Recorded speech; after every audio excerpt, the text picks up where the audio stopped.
Hello and welcome to the Southborough News YouTube channel and West Kent Talking. Today I'm out and about. The event I'm at has been organised by Mark McBennett and he's going to tell me exactly what it is and where we are. This is the Tunbridge Wells Climate and Nature Fair and we are here in the beautiful Calverley Grounds Park in the centre of Tunbridge Wells. So this is the second year you've had one. It's a bit different from the first year. Tell us what the differences are. The difference is it's bigger and it's better. We had Michaela Strachan of BBC Spring Watch fame come and be our keynote speaker. She filled a 200-seat capacity marquee, so we're absolutely delighted by that. We've got more stalls this year. We've got lots of illustrious speakers.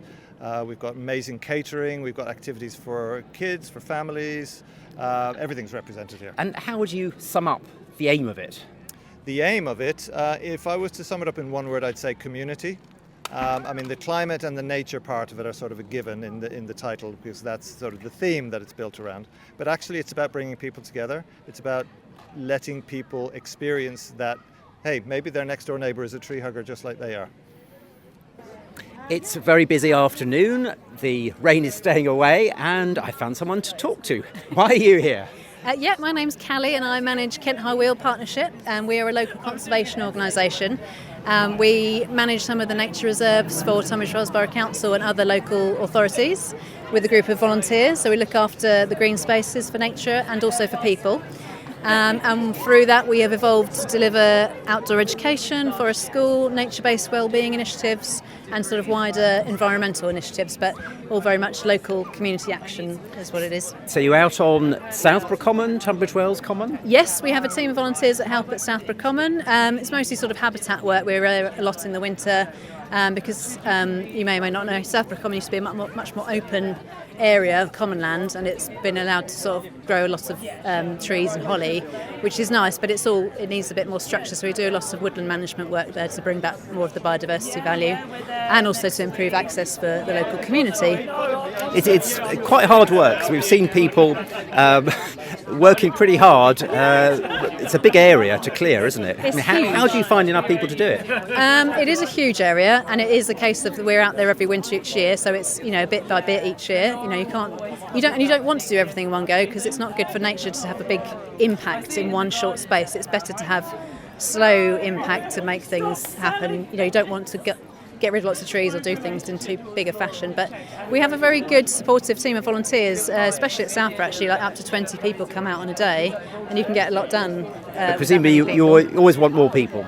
We always want more people, yes. We love having new people. We're a really friendly bunch and everyone really enjoys coming out. And we welcome anyone from any ability as well. It does look like hard work, but even if you just want to come and do a little bit in the morning, have a cup of tea with us, everybody is welcome. You don't have to be fit and healthy or whatever. Well, hopefully you're healthy, but yeah, you don't have to be super fit to come. And how do they get in touch with you?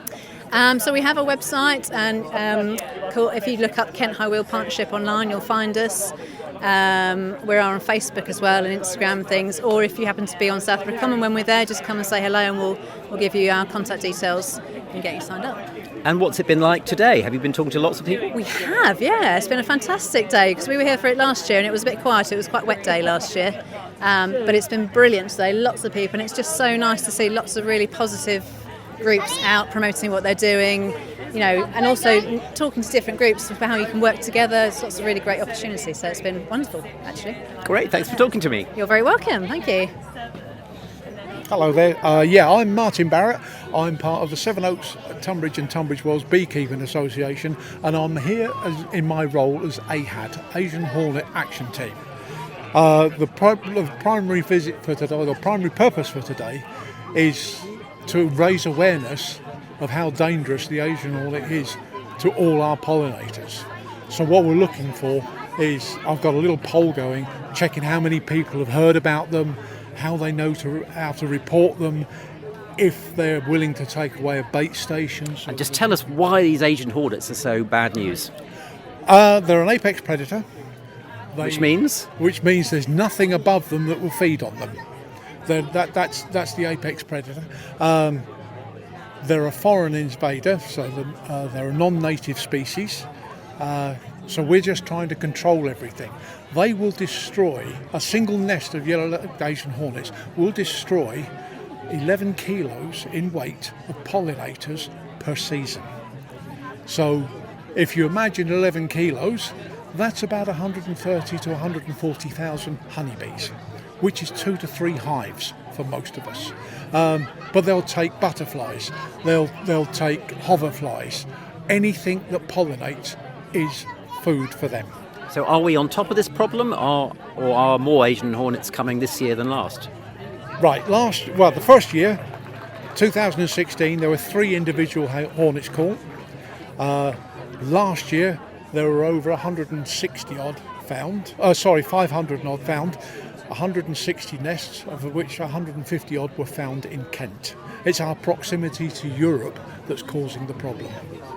And what can ordinary people do about this?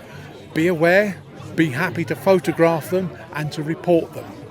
When they're reported, the National Bee Unit will send out a team. They will then catch it again. They'll put a little electronic tracker on it. They'll find the nest and they'll destroy the nest and take it away. They take it away and they analyse it down to a DNA level. Every single nest and every hornet that's been found so far can be traced back to a single queen that escaped in France in 2004. So it's a bit scary, but do you think we can get on top of this problem if everybody looks carefully at what's in their garden? Yeah, we can keep it in control. At the moment we're in what they call an eradication stage. So as soon as they're spotted, we report, we remove. There may come a time when the government says we're beyond eradication, we can't do anything, and they will withdraw funding, which is always a big issue for anything. So really we've just got to make sure it doesn't get to that stage where we give up. Right. Yeah, that's right. It's awareness and the willingness to report. Great. Thanks so much for coming along. And have you had lots of people saying they're going to help? A lot of responses, very positive. Everybody's been really interested and really good. Thanks so much for talking to me. Thank you very much. Well, I'm very pleased to say that one of the keynote speakers has just joined me now. Can you tell me who you are and what you're about to talk about? So my name is Rupert Reed. I'm going to be speaking about the kind of preparedness we should be engaging in together in relation to the challenging times that are likely to be coming.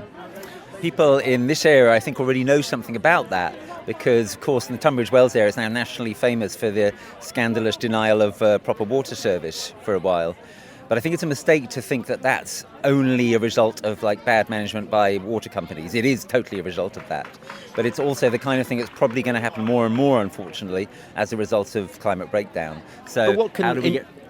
what can individuals do about it? I mean, if the water company doesn't provide water because it hasn't invested for the last 20 years, what can people do about it? Yeah, so I'd say the main thing I'd say in relation to that question is don't just be an individual, right? There are things that individuals can do. You can have water butts, for example. But actually the most consequential things we can do are things we can do as a neighbourhood or politically.